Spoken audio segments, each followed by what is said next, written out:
Morning, everyone, and welcome to our video conference for the 2017 BC Hockey Pee Wee Tier 2 Championship. So thank you for taking some time out of your morning to join us here to go through some information sharing and ensuring that you're fully prepared as you make your way towards the championship that will be hosted in Trail. The host committee there has done a fantastic job, and they're looking forward to welcoming you in a week from now. And so what we're going to do here is go through some information just to make sure you are fully set and ready to go. I am Sean Orr from BC Hockey. I work within our events department here. I've been working with our host committee chairs and staff for the past 7 months. In preparation for this for next weekend. So really looking forward to it and seeing the players hit the ice and get playing for a BC Hockey Championship banner. At the end of here, there'll be an opportunity to submit questions. So throughout the course of the webinar here, you're welcome to submit a question to the chat function. All those questions will be queued until the end, and we'll answer them then. So we'll work through about a 10-15 minute presentation here, and then we'll have a 5-10 minute Q&A at the end if you have any questions. So first off, the host package. This is posted on the BC Hockey website, so just go under our programs championships and then look for host info. There you'll want to select the Tier 2 Championship for Creator Trail and click the PDF button. From there, that's going to take you to a package that provides you with all the information that you need to know. I know probably the majority of you have looked at this and have reviewed the information, but we just want to make sure we point that out to you that this is the source of information that our host committees have put together to make sure that you're fully prepared coming into their city, knowing accommodations, travel, meals, emergency hospitals, that sort of information. So we highly recommend that you save a copy or you have a copy available with you while you're there. It's a great piece of information. It's gonna help you out and ensure you're prepared, as well as there's information that can be passed on to your parent group of things to do while you're in the community and enjoy some time away from the arena as well.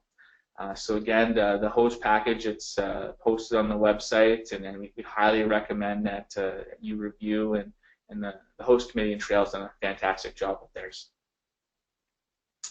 So the schedule.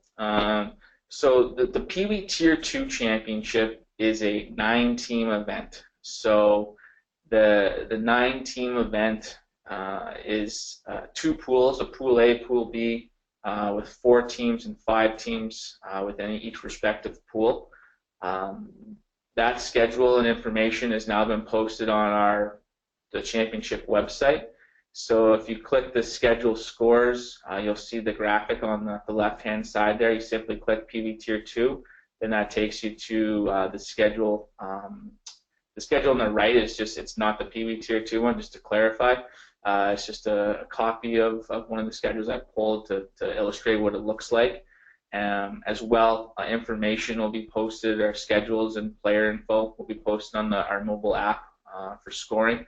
So during the championships, the website and the mobile app will be updated after each game, or in the case of the mobile app, updated during each game in live scoring. So we're working with our host committees to have this all in place and ensure for the families and friends that aren't able to attend the event are able to be kept up to date with what's happening at the championship. So I touched on it a little bit before I got into the format here of the schedule. So the 9-team event, like I said, it's broken into 2 pools, 4 and 5. This is the determination based off of where our template's at with what the membership and what our approval is from our minor and board side of things. A 9-team event, so obviously you have the pools of 4 and 5 teams, so that means there's 3 round robin games or 4 round robin games. looking at it, that's the only way you're able to break these down to determine the schedule within it. When you're dealing with that many teams in a short span, you need to make sure it's as fair and equitable as possible. And as well with Trail, I'm not sure if everyone's aware, but the Trail Smoke Eaters, the Junior A team, they're currently still in the playoffs, so we've had to modify the schedule slightly because of ice availability in the evening, because the Smokies will be playing. I know the host committee's done a fantastic job to work with the Smokies to set up the teams coming to potentially attend the games. So it's going to be another great feature added on top of it. Just to I just wanted to clarify just if any questions of what's happened with this schedule and why it's been done in that manner. So certified roster. So this is your roster on the Hockey Canada registry. So before you come to the championship, your manager should go on to HCR and double check your roster and make sure that only players that are listed as approved and team staff listed as approved are attending and championship. So what's going to happen is we're going to send a copy of the HCR roster to each representative, our BC Hockey rep at each of the events. They're going to review this with you and sign off on it prior to the start of the competition to make sure that only players and staff listed as approved are going to take part in the championship. So it's highly recommended you go there, you double check everything just to make sure you're set and ready to go and heading into the championships next weekend. The equipment checklist. So the graphic at the top left of the screen, you're going to find that at the bottom of the home page of the BC Hockey Championships. So you see that PDF link there where it says equipment checklist. You want to click that, and it's going to take you to the document that's on the right side. What's going to happen is before the first game, our representative or officiating supervisor is going to go through and conduct an equipment checklist.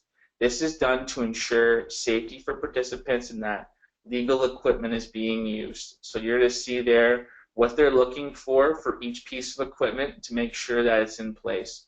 We don't want to have a scenario where a check is done and then something needs to be corrected. We want to make sure it's done in advance so there's no scrambling while you're in trail.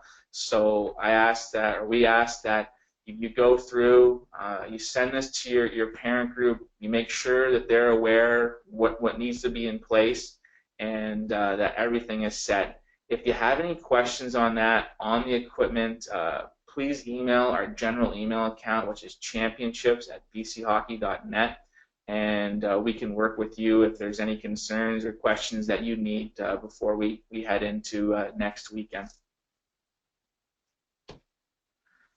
Coach Managers Meeting. So this is going to take place Saturday night before your championships gets underway. So this is going to be the meeting that's led by BC Hockey rep. It's going to take about 30 minutes, and someone from your team must attend. We recommend that the coach and the manager attends, but it's not mandatory that both are there, but we want at least one person in attendance. At this meeting, what's going to happen is our rep is going to go through an agenda to basically go through all the details of the event to make sure that everyone is up to speed, aware of everything, and understands what's going on. This is going to be the time, too, when you're going to sign off on your HCR roster. So by double checking the HCR roster before you come into this, you're going to set yourself up to make sure that there's no concerns when you go through it and sign off on it. As well, there's going to be some documents for you to sign. It's a fair play codes for the players, team staff, and parents.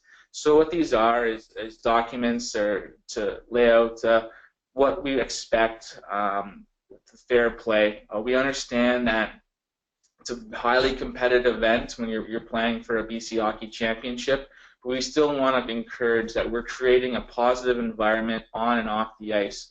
We want this to be a fantastic experience for the players, for your parent group, for the fans, for the officials, and we want to ensure that everyone is aware of what our expectations are heading into it. The host, like I said at the start, the host committee has done a fantastic job preparing and making sure they're giving the best experience possible to the players coming in. And we want to make sure that's returned by the teams as well, and creating that positive environment and positive attitude throughout the course of the week of the championships. So that's the information that we wanted to share. We just want to ensure that we point it out. We want to make sure everyone knows where everything is, that you have an opportunity to ask us questions in the lead up. I know you've been in contact with your host group and the host committee, and we want to take this extra step to make sure that you're fully prepared and have everything in place to make it as a successful event as possible on your end as well from a team perspective. So we can take some questions now, if there are any.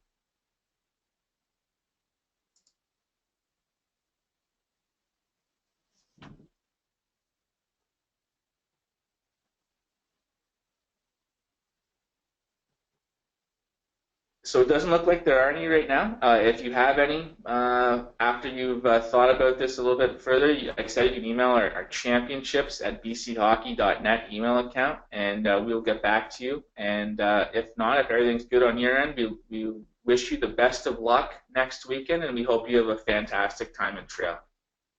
Have a good morning.